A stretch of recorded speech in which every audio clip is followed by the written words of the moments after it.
All right. That's my alarm to remind me to start recording. I'm pretty awesome. Okay. Because I can't tell you how many times I've done recordings where I didn't hit record. So I am going to mute you, Jay. Oh, you're unmuted. And okay, so we're here today with Edwon and Tyler, the creators of Infinite Gesture. I initially became aware of their amazing plugin at an Upload VR event here in San Francisco. My friend Jessica Outlaw was speaking about it, and it totally blew me away. So I wanted to holler at these guys and hear more about how they think about gesture, what it's good for, and how to get started with it. So without further ado, either one of you guys wants to take the question. I'll let you fight it out. How did you get interested in gesture? I mean, I think that's probably Edwon to start with. Okay, so it really happened when we were working on our virtual pet game for VR. And, you know, Tyler, I met Tyler at this wonderful co-working space that we were working at called Glitch City. And we were kind of chatting about, you know, working together on this game. And I kind of asked Tyler, like, how do you think we could do gesture tracking? Because I really wanted to have like a trick training system for this virtual pet. And I tried to program it a little bit, and it was just like, it was crazy. It was getting very complicated very fast. And I just knew it wasn't going to scale to a lot of different tricks or whatever. So I was like, Tyler, what do you think, you know, how can we do this? And then you were like, I had no idea. I actually had never really been interested in gestures in games before, because they always kind of sucked. Yeah, exactly. Like, I thought about like what games I'd played with gestures. Like, Black and White had these like gestures you had to do, and they never worked. Like, I could never get them to work. So, I was like, Is Black and White a console game? Huh? Was Black and White a console game, or what platform was it on? Black and White was a PC game. Okay. It was a Peter Molyneux game, which was really great and fun things, but it had this like gesture mouse system where you were supposed to draw different symbols with the mouse. Oh, with the mouse. Okay. And it was just very unreliable and frustrating, extremely frustrating to do anything. And I remember thinking of like, well, here's how people normally do gesture stuff. And it sucks. Like, people like track angles and vertices and like acceleration and stuff like that. And I was just like, I don't know how I would solve this problem, actually. Like, I think maybe we could do it with a neural network, because you can kind of throw anything at a neural network and it'll do a pretty okay job of figuring it out. And I'd never thought about applying neural networks for gesture recognition. So I was like, well, yeah, let's see what we can do. Let's do a neural network. That might work. So I was like, you know, Tyler, give it a couple weeks. We'll just see if you can get something working. And then he did, and it actually worked. And I was like, oh my gosh, this is amazing. Like, let's actually finish this. And we also figured like, oh, this could be useful beyond a virtual pet game. Like, obviously it'd be really good for like a Street Fighter game, and you want to do like Hadouken or Harry Potter, like a wizard, Harry Potter, or, you know, there's like a million uses you could think of it. And we're like, oh, maybe this will have value, you know. And I figured we could actually start bringing revenue from selling this plugin on the asset store. Mm-hmm. And I thought it would be a lot easier than it was, but it actually turned out to be really, really, really hard to turn it into a product that like almost anyone could use. So I really feel like a lot of Unity users are just kind of hobbyists, you know, or they're just starting out. They want to be professional. So I try to make things as easy as possible for that audience, because I want it to be useful for pro developers as well, but right. I really want it to be just like a couple buttons and you're just doing something cool. And I love that feeling of power when you've bought something on the asset store and it just gives you a new magical ability, you know. So that's what we try to do with it. Sweet. Does it come preloaded with any gestures? Does it already know the force pull or anything? It does come with the example scenes, which have those gestures, yeah. But they're pretty specific to me, and that's one thing that's a strength of the neural network, is that, you know, you can kind of have the player, and the neural network would improve over time as the player is inputting new gestures. So, have you done any play testing with other people to see? I was looking at the example of drawing the rainbow. Like when you're training it, it seems like there would be a big advantage to, just getting everybody that's in the office to come in and draw a rainbow or whatever, like forceful or whatever the thing is, just so that you get different people's patterns of movement. Because I would be curious to see the extent to which people do vary in things. Yeah, and we never did that because that's pretty time consuming. But yeah, I think that would be, if you were actually making a final production game, you would want to do that. But it wouldn't be that, with our software, it's pretty easy to just throw someone in there and tell them draw a rainbow, but don't give them any other instructions. Yeah, it didn't look like it was very cumbersome. Yeah, it's basically just like tilt brush, like hold the button and move it in the air. So, totally. Yeah. Cool. We did try to make it the least cumbersome possible way to input your data, because when I was building it, I was generating data at first, just through algorithms, to test on, to be okay, I'm gonna just generate 1,000 parabolas in 3D space and make them bad. And then feeding those into the network. But eventually when we had to try it out, I was like, okay, Edwon, here's how we do, you record a gesture, and he started doing it, and it was kind of a little too much work, so we refined it to just be okay, let's get this as easy as possible so you could just make as many gestures and feed as much data into it as fast as possible. And then I started having Edwon do that. And he's doing 100 rainbows, because I didn't actually know how many we needed at first, because I'd been training, when I was generating data, I was training on sets of thousands of data points. So I was I don't know, how about 100 rainbows? And Edwon was just okay, I'll make all the rainbows. Until he was oh, my arm's actually really tired. Can I stop making rainbows? That's funny. Yeah. Luckily, though, we eventually tried it on just 10 set the data points, and we're oh, actually, this works pretty good with just 10.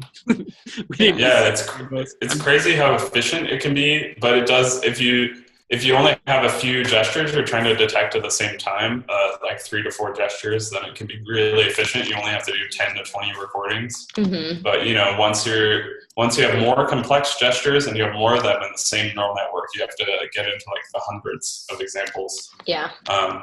So it's interesting. We've seen some users who have emailed us and just been they're really pushing the system, and they start to find the limits of it. So it's not perfect. It can't do everything ever, but it's pretty good. It covers just a lot of use cases, and we're working on improving it over time too. Nice. What kind of things are people building with it? Oh my gosh. Unfortunately, a lot of people do not automatically send me, video when they've made something, which I wish they would do. If you guys are watching, please do that. I would love to see what you're building, and it really helps us kind of market the plugin too, because it's look what people have done with it. Yeah. But I do know one game in LA that is being made. I'm not sure, it's kind of secret, but the creators are really, really cool, well-known people, and they were making a kind of world, I don't know how you'd say it. It was kind of a wizard game where you could control and modify the environment, and you could pull up the different tools by doing a gesture. So if you wanted to pull up the land, you would start by triggering it with a pull up gesture. And from then on, you would have a bunch of different controls for controlling the landscape, but that was sort of the shortcut that got you into that mode, which was really cool. I've always thought it would be really useful for a keyboard shortcut in VR, Right. I mean, obviously, a lot of people are stressing out about not having a keyboard, and it seems to me that when we can, gesture is not completely going to replace that, of course, but it seems like it has the potential to. I'm trying not to get into a rant about how VR is neither games, nor a PC, nor film, nor web page. I think it's a web. Is VR a web page? I think it's a web page. VR is Oh my God, y'all, scroll bars? Why? Don't ever put a fucking scroll bar in VR. Completely, yeah, you're getting excited. Yeah, no, I completely understand. I'm also very frustrated by seeing a lot of sort of 2D UIs recreated in VR. I just hate moving my head. I wish that the text in front of me could just scroll itself up and down. Hey, eye tracking is, I saw some amazing eye tracking stuff in GDC actually, but I digress. Like, I think things in VR need to, it's a lot harder and more time consuming to do, but you need to design with the new constraints and the new possibilities of VR, which are very unique. You can't just copy the old patterns because it's going to be inefficient and slow and cumbersome. Completely. And just being lazy as a designer. So, you need to try out the new thing. And it's so cool. Why would you not want to explore the outer limits of what's possible with it, Exactly. Y'all, I am upgrading the Zoom right now because I have this scary little warning that says that in 7 minutes, if I don't upgrade my account, that this is going to stop. So okay. I'm watching that timer countdown right now, and I was like, did I do something wrong? Should I say something? No, I just clicked the confirm button, and as long as I actually can remember, oh yeah, we're upgraded. Yeah. Sweet. That was fast. That was by the skin of my teeth. Okay, awesome. Today is about making it work. Okay. Sorry, I lost the thread of the conversation a bit while I was typing a 16-digit credit card number from memory. So you were talking about the kinds of experiences that you've seen already. Tyler, have you seen any that excited you about the possibilities of something that you hadn't considered? No. I haven't actually. Sorry, I haven't seen many examples, but I've been emailing with a guy who he just really wanted to. He really wanted to use infinite gesture to just be more precise in recognizing specific symbols, and he's been sending me code back and forth of changes that he's been making to be like, hey, I think this could be a really good, this could, be some interesting stuff. I think this would help. This is, it's been interesting talking to him about his specific problem set that he's trying to solve and the modifications he's making to the neural network. And it's just cool to be like, yes, this is great. This is a really good, pre-modification, do things this way. That is kind of the stuff that excites me. My background is initially in AI stuff and machine learning. So the actual gestures I think are really neat and cool, but the thing that got me so interested in loving this project was just being like, oh great, I can use all this stuff I know about machine learning and apply it to a problem that no one's really applying a lot of doing a lot of application of this on. It kind of amazed me to just be like, why aren't people using neural networks to solve these problems? This is a perfect problem to kind of solve it because it's so similar to character recognition for handwriting. Is oh, this is basically which is how I initially started building out this network. Was I started looking at how people build out handwriting character recognition networks and just applying some very similar ideas this would work in these kind of ways. Let's set things up. Let's try and train things in this way. So that's the stuff that's really excited me most from talking to other people, is just that seeing other people using neural networks and getting interested in wanting to know more about how neural networks work and understanding what makes a neural network efficient and what allows it to kind of run in real time. Because that's also a big problem with infinite gesture, is there's better neural networks out there that can be more accurate, but sometimes training is going to be a lot slower, or you're going to build up to things that just are not going to run as well in real time. There's tons of people using Google's TensorFlow to build various neural networks that have a connection of like 100 different computers all like processing stuff and neural network for them, and it's like, cool, this runs in real time. Yeah, real time is tough. So I think there's something kind of fun and neat about doing it on the cheap, and like taking these, it's almost like having to take these efficiency shortcuts for the purposes of like, what can we do to make sure we get the power of a neural network, but to make it run and perform okay in Unity. And I think that's cool. I like kind of tweaking that stuff. Yeah, so you said that you started with handwriting recognition, and that reminds me of something that I was very excited to learn, that our brain uses the same part of the brain that we are using to understand language is what we also use to understand gesture. So when I'm talking and I'm gesturing like I am now, my brain is completely directing my hand from that language center of the brain. And blind people gesture, which is amazing to me. And blind people gesture to other blind people. What? I didn't know that. It's so wild. It's just the craziest thing, right? So, and the next level is that not only is my language center lighting up when I'm gesturing to you, but your language center is lighting up when you are watching me gesture. It just seems to be this inherent property of language that we would use our hands to express things. I mean, I think it's arguable that we gestured before we evolved spoken language.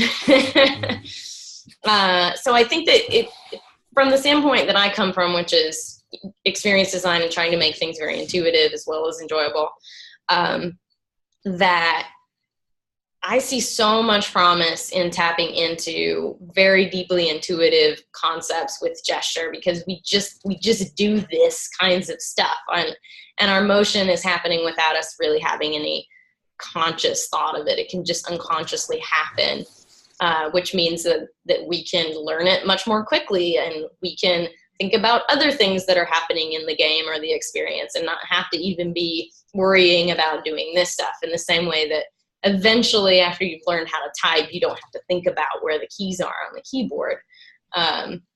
And right now, VR just feels super, super cumbersome. It feels that like, oh, where's the semicolon key, and where's the P, and that's kind of what a lot of the games feel like to me. Sure. It still feels like you're playing Surgeon Simulator, even though you have all the as much. Surgeon Simulator is in VR, actually. No, I know, and it's so much easier in VR. And like, I guess the jump I'm trying to make is think about like how much tactile proficiency you've gained from VR compared to playing Surgeon Simulator with a mouse and keyboard. But being in VR compared to real life still feels like that, like you're playing with a keyboard and mouse, to like move your hand, like pick things up. Anytime you want to pick up a block in any VR game or whatever, you have to like grab it like 3 times, or to be like, okay, where's the handle? Like, absolutely. But yeah, I hope at some point we will progress enough in gesturing and just like physical movement and interaction in VR that those things just get closer and closer to closing that gap. I'm sure at some point we're going to hit the we'll discover the uncanny valley of like physical movement, where it's like, this is so close to being like gesturing and doing things in real life, but technology just isn't able to fully replicate it. So we've got this like really strange area where we'll have to relearn how to move and grab things, maybe. That's my prediction. I hope that that's not true. I hope it's a bit more linear than that. Well, I have noticed that there's already there's such a scene with VR dev, and all of the VR devs like watch each other's work very intently. And if someone thinks of a cool new idea, it's very quickly copied and like incorporated into everybody else's stuff.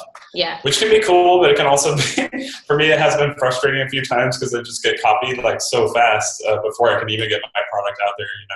Yeah. But I'm totally cool with that, you know, once it's out as a product. But it's, I have noticed that there's already a language and people who are in VR a lot, you know, people already are playing Vive, you know, regularly, and are downloading and keeping up with the new games that are coming out, and it's happening faster and faster every day.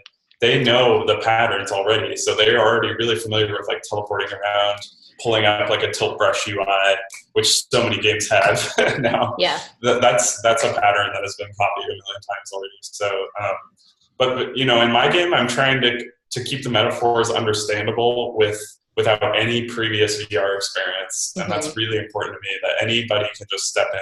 Because there's still about a bajillion people out there who have never played VR. And they don't understand the simple metaphor of like a mouse click in VR. So it's even hard to get them to take a step forward, you know, and actually use their hands. Like all those things have to be taught from scratch with a new game, I think. So Awesome. How do you guys think about which gesture to use? Like to do a control, you know, should it be a rainbow? Should it be a pulling up? Should it be a push? Like, are there any resources that you've been using to try to help people figure out which gesture they would use to associate with a particular control? Always rainbow. Always rainbow. Yeah, that's my default. I've drawn so many rainbows. This plugin. There have been a lot of rainbows. Yeah, just because it was the easiest. I would say we haven't thought about that question at all. Actually, like it's totally up to developers to do that. You know, for our game, we're going to let users input their own gestures. We'll give them some guidance. You know, like if you want the pet to play dead, they can do that, but they don't have to. Yeah. So they could train it with whatever they want. Tugboat. But, you know, like in our video, it was just pop culture references basically, and that kind of helps, like force pull, you know, Hadouken, that kind of stuff. But you know, it's up to them. I think when I think about it, so I also have a background in comic books. I draw comics as like a pastime, and whenever I'm drawing and thinking about like, okay, how would I want to frame this shot, or what would this character be doing, or what kind of face would they be making? This is what I look like. I'll be drawing, and then I'll be like, he's like sneering, and I'll be like making that face, or like doing that pose, or like I look like an idiot, right? But so much of it is just me going like, okay, what would I do if I were punching, or how would I like? You just have to pantomime it out and be like, what feels good? I think that's definitely what I would think about when I kind of think about those things of like, if I have to come up with a particular gesture, I think about it in the same way as if I had to draw someone doing this, how would I do it? What would I do? I don't know where it comes from. It's entirely coming from my neural network. Yeah. Like every piece of media and cartoon and video game that I've seen that shows someone performing some sort of action and then just trying to copy it and doing a bad job of it. It's like, I'm not an action star. Here's like my crappy attempt at punching the ground. But I actually think something that you said was really important when you said that you make the expression with your face. The episode that I released, honestly, they're all starting to blur together. I think it was the one I published on Tuesday, is talking about the extent to which we process emotions using our body. So you can actually trigger your brain to process differently based on what facial expression you consciously choose to adopt. So if you want to trigger yourself to use deliberative processes instead of unconscious processes to solve a problem, you can decide to furrow your brow, and you will literally trigger your brain to go into a more deliberative process instead of just quickly making a decision based on sort of gut feeling. And if you if you take Botox and seriously, if you take Botox and paralyze these grimace muscles, You mean make yourself beautiful. Make yourself pretty, ladies. No, seriously, this has been replicated in a couple studies where they did Botox on people, and then they asked them to look at a series of standardized facial photos, and they were asked to say what emotion that person was having. And the people who had Botox, after they had Botox, their ability to recognize other people's facial expressions was diminished, because they can't. One of the ways that we understand someone else's facial expression is we physically mirror that, and then we take a snapshot of our body, and then our brain goes, oh, when you make that face, it means you're surprised. It's so crazy. Can we swear in? Okay, that's F word up. Like, it literally, wow, no, that's so messed up. It's literally like turning you into both a robot who's unable to show emotion, yes, recognize emotion. You got it. Oh, that's some Stepford Wives garbage. It is. It totally is. So we're not going to advise that any of our builders of VR worlds get Botox, number one. And then number two, if you want to situate yourself in that emotional experience, just make your face do that. And then that's going to more accurately put you in the right emotional state to make that thing. But it's this really interesting feedback loop, because then you're going to train your user to make that gesture. And when they make that gesture, it will actually change their emotional state, which is even crazier. I never thought about it that way, that we could actually affect people on an emotional level just by having them do a gesture. No, you totally can. And for me, that's what's so crazy about VR, is that we're using the entire body as the controller, and it's this whole different set of palette that we're painting with, and there are no neutral choices, right? So there's no gesture that you can choose that doesn't have a language connotation and an emotional connotation already attached to it. So a lot of what I'm doing in the series is establishing almost like a pattern language of emotion, so that everybody can understand what their choices, how they're going to impact that. So if you want to make a game that's competitive and euphoric, do like competitive and euphoric gestures. If you want competition, that's great. If you want a very calm thing, you don't want people making fists and like shaking them. Don't add the jazzercise emote. Yeah, and I gotta give a shout out again to Jessica Outlaw. Her website is extendedmind.io, and she has resources on this. There's some amazing blog posts about all the stuff I was just talking about. So definitely check that out. I want to learn more about this for sure. Oh my god, so cool. So we've got Emily and Jay. I'm wondering if you guys have any questions you want to pop in with. Hello. Thanks. This has been really fun to listen to. One thing that came to mind was really interesting is if the people who are, was it like a cohort study that was done before and after of the women doing Botox? Okay. I believe so. I have links to the study in the show notes from the one that I published on Tuesday that you can check out exactly what the protocol was. Like, they were already like, were they losing like that empathetic feeling with other people, or were they more likely to be like that? Just weird propensity to be like that ended up more people having Botox. So it'd be interesting. No, in the study they were randomly assigned, and they were tested before and after, I'm pretty sure. Also, if you guys have not seen this amazing series by Dr. David Eagleman, it's called The Brain on PBS. He actually replicates this study, and he's talking to the people before and after, and they're saying how differently they felt like they interacted with people in their real life after having the Botox. Wow.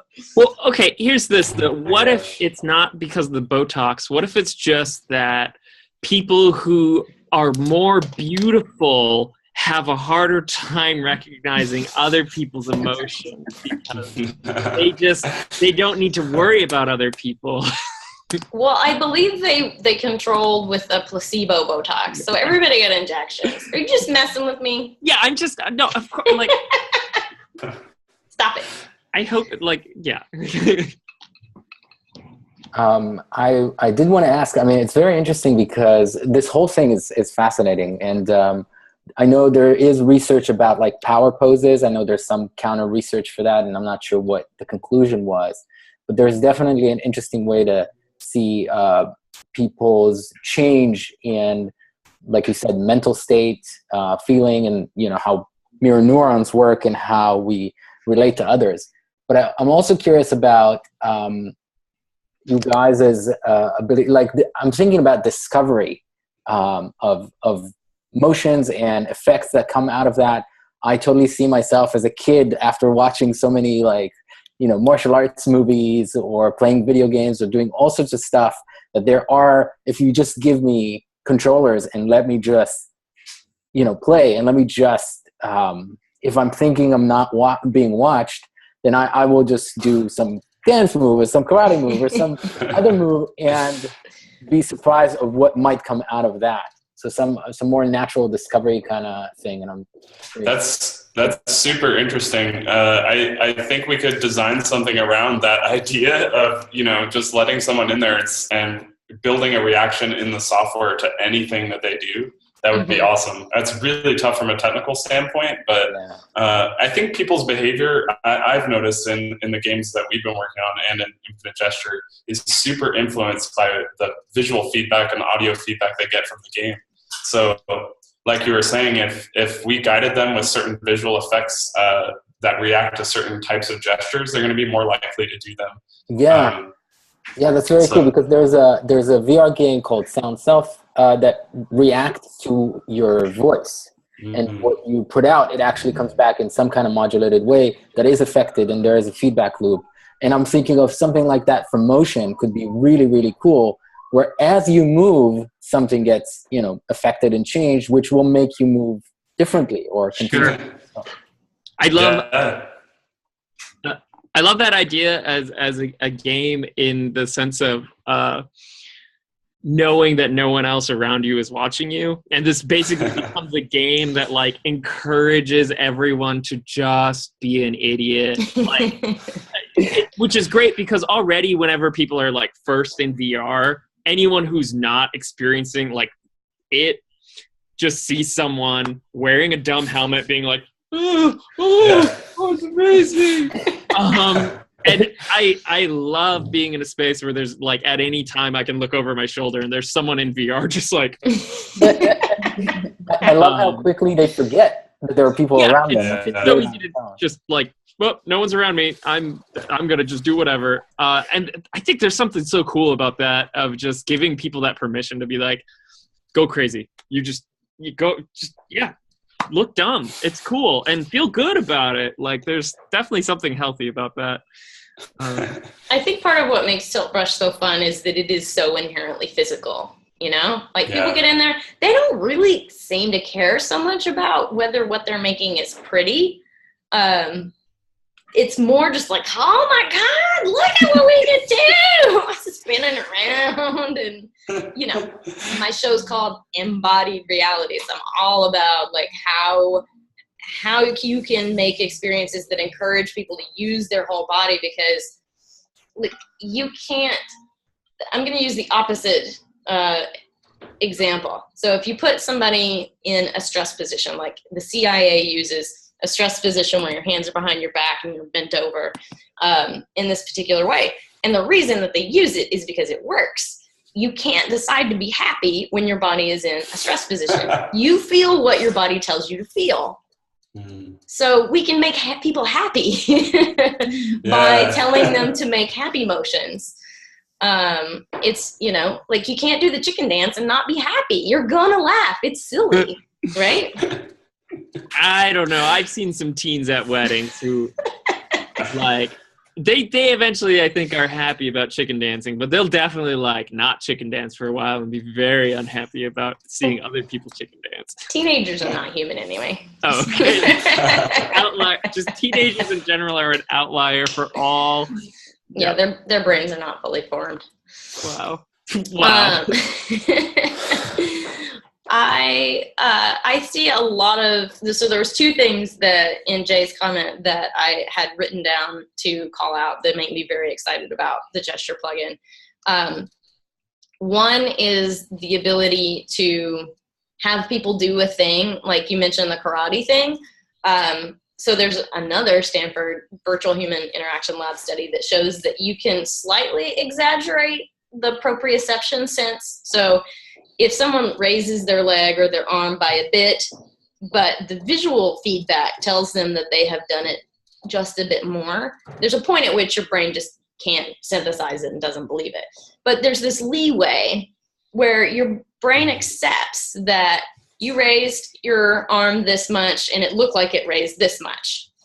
And your brain's like, oh yeah, that's cool, that's fine. That's totally our body. We did that. So I see this potential to do some karate move that looks way cooler in VR than what you actually did. You know what I'm getting at? Yeah.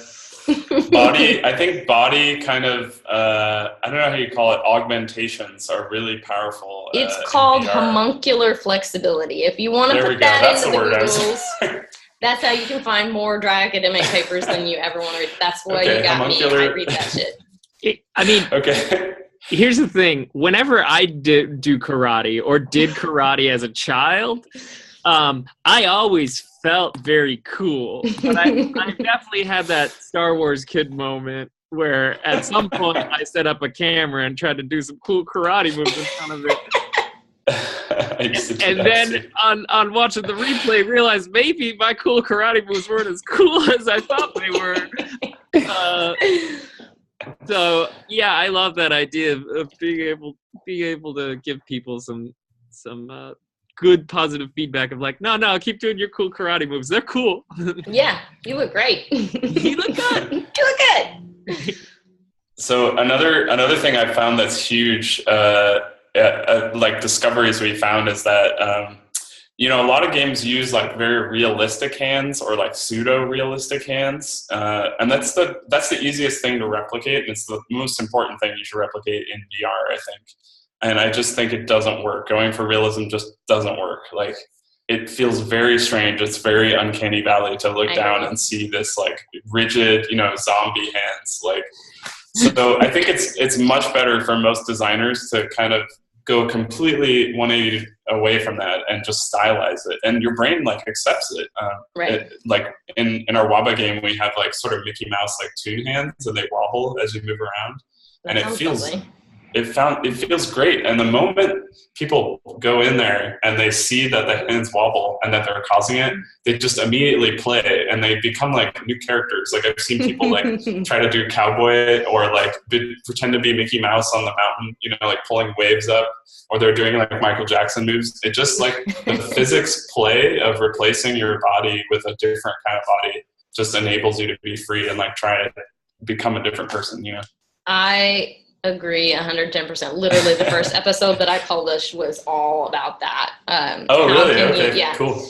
It's all about extending people's bodies. I mean, I think that is not the only jam for VR, but that seems like a really obvious thing to go down. It's just so inherently pleasurable. And I think it's such a missed opportunity. Like, why are VR companies recreating Halo and like AAA games that have had 5 years in the pipeline? You're never going to compete against that. I'm sorry. It's like, you're not going to win. It's not going to be more fun to play that than it is somebody who already has that in a console. And it's way higher fidelity and it's way more beautiful and baked and the storyline's awesome and other people are on it. Like, VR has to play to its strengths, and it sure ain't competing against AAA. I really want to play VR Crab Claw Simulator, which is just a game where you try to live your life, but you are a person who has been cursed with extremely powerful crab claws. So when you try to pick up a glass of milk and drink it, you just shatter the glass. Right. Yeah. If It's anyone wants fun. to make that game, I'd play it. You can Totally. No, I'll take 10%. It's cool. I'm begging people to make these games. I am totally convinced, based on what I've already seen, that we can, like, oh my God, this is such a rant for me. Deep breath. If you give people a challenge that starts off relatively easy, like you got a crab claw and you have to pick up the glass without breaking it. And then they figure out how to do that. And then you give them slightly weirder bodies that they have to learn how to control, or slightly harder challenges.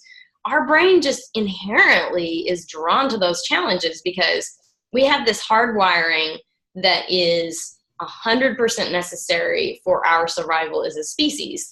As soon as we come out of the womb, we have like 6 or 8 instinctual things like grabbing and sucking and things like that. But everything else we learn from the ground up. And our survival, like, it's just this, it is one of the deepest drives that our humanity has.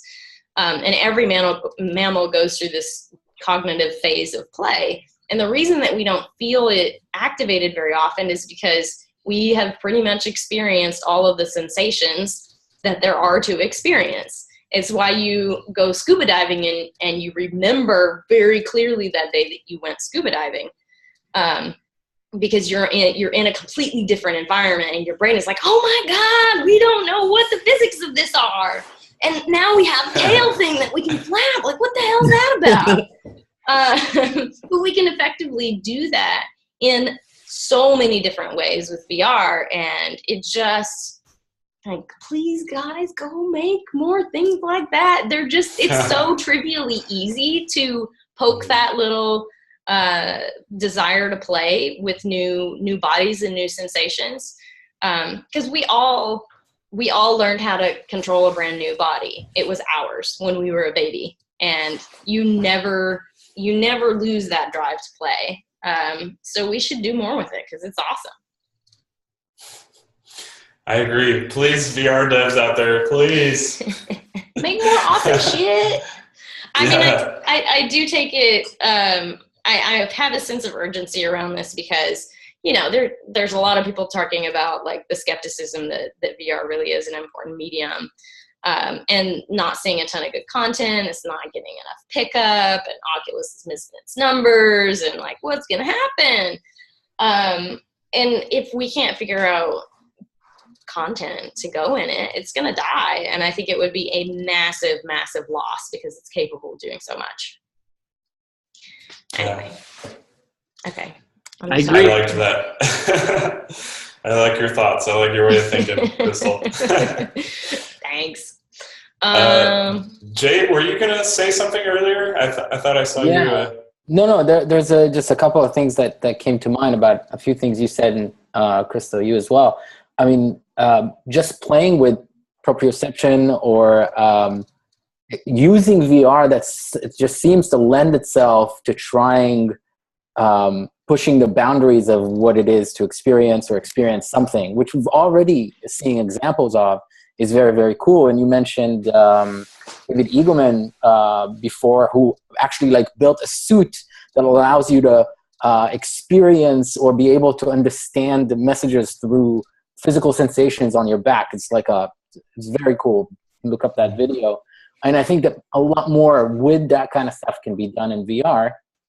So that's one comment. But about the motion and discovery and the extended motion of, like, karate moves, if you think about even just regular games that create somehow in the character that's moving, that you're controlling through a remote or a controller, if they make what you tell it to do sort of extend more, I think one example is, I think in Assassin's Creed, or one of those where it takes some effort to really get good moves in there, or to make it to work for you to jump and grab that thing and roll properly. But when they sort of add a little bit extra that helps you, if you miss just by a little bit or make suddenly the roll kind of join the movement, it feels amazing. It feels like you're doing these cool like moves and I'm like an expert in this or something, without making it too easy, but just the right kind of sweet spot. Imagine if you add that kind of stuff to movement in VR and you let people do either karate moves or just random moves, and you add that little extra of proprioception, like fool the brain to do it. You can make people feel not like they're moving just some other character and it's cool how it moves, but that it looks cool and feels cool of how you move, even slightly beyond your, initial capability. And that would be amazing. That was just a fantastic promise of this kind of stuff. Cool. Yeah, No pressure. that brings to mind many images to my brain. Yeah. I think we're maybe going to go about 5 minutes more and then wrap up. Any last questions anybody wants to talk about? Be getting those in your head. Okay, so I want to pose to Edwon and Tyler. What do you believe is true about VR, but you can't prove it?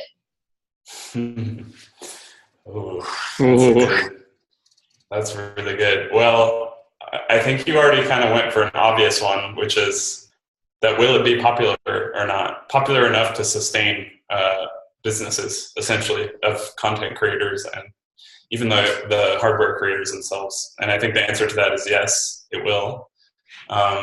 But it's going to be a while. And, for me personally, I actually believe in AR more than VR. I think AR has a utility that cannot be denied, similar to cell phones. And once it reaches a certain comfort with like glasses, it's just going to be infinitely popular. So I'm really betting my next couple of years of hard work on that assumption. And I believe that to be true. Nice. I think all of your work with Gesture is going to be just as useful in AR. Absolutely. And I would say the other thing is a lot of people are worried about retention right now. And I don't think they should be. I think it's you should not make any assumptions about what is possible, and especially in VR. And, if you look at the mobile market, when that first came about, there was nothing that had retention. There weren't even apps, So, in the first iPhone, you couldn't even have an app. So, and it didn't even matter if you had retention at first. But over time, they figured out ways to make that function and ways to really engineer software that keeps you coming back. And I think we'll find ways to do that in VR, but we can't just copy the old mobile patterns, Yes, absolutely. Okay, what do I think is true about VR that cannot be proven? I don't know. I haven't really thought of, I don't think I've thought too much about the future of VR. I think the truth about VR is that it will lead to a lower birth rates in the world, and then eventually a fully declining population. So you're in favor? Huh? You're in favor. Yeah, it may cause the extinction of the human race.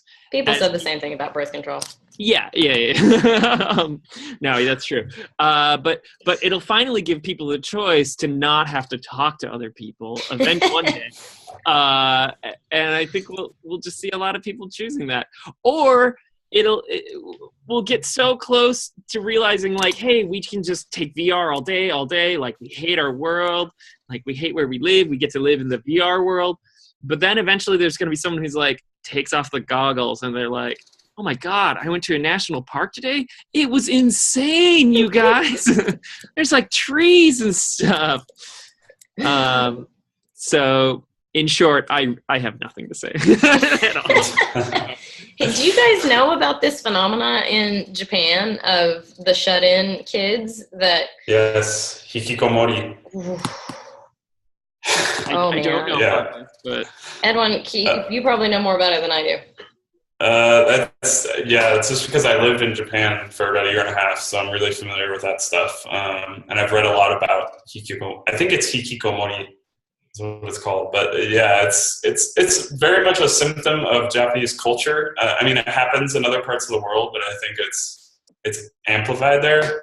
And if I'm guessing that you're kind of thinking about VR in relation to that, and I don't think VR will amplify the effects of that. I think anyone who is already addicted to games in an unhealthy way, or the internet or whatever, it will only be the same in VR. So I think we'll start to see like effects on psychology that are very strong once everyone's in augmented reality glasses all day, every day. That's when I think we need to start being concerned.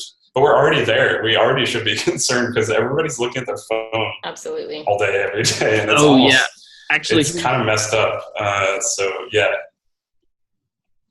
Sorry, Tyler. Go ahead. Oh no, you made me think of a truth that's probably exists about VR that no one will want to talk about or probably be proven, and it's something along the lines of if you thought video games were dangerous in the 90s. I can't imagine how much more people will think that they are a bad influence on people when you are literally playing a extremely violent video game and like physically having to like strangle someone or like, because at some point that's going to come out in VR. Oh, for sure. Right? Someone's going to like make something as violent as Doom.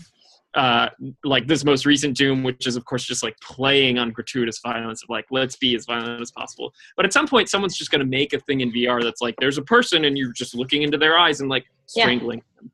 And like, that's going to be a reality for sure.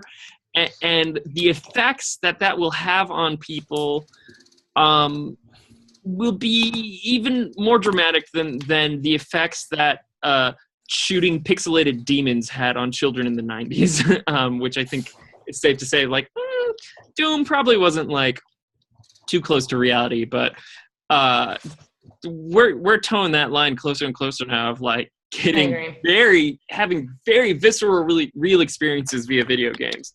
And I don't know. I have no idea. It's definitely going to, like, probably mess some kids up in some way. Not the way totally that people will claim, and certainly not to the degree of like everyone's going to become a raging like psychopath who loves murder. But I think it'll probably have a potential of, if someone only plays these games all the time, like really decreasing their empathy for people if they don't have a good role model or area in their life that teaches them empathy and interaction with humans as well. So if someone lived and existed in a bubble where they only played violent video games, then that could be a real big problem. I mean, I think it's an incredibly powerful, it's a sharp sword and it cuts both ways. I think that we can use it to connect ourselves and become way more empathetic if we choose to make those experiences. And I'm sure you can understand which side of the line I'm on with that. 100%. If you use VR every day to play like Animal Crossing in VR, I bet like that person is the most pleasant person to be around.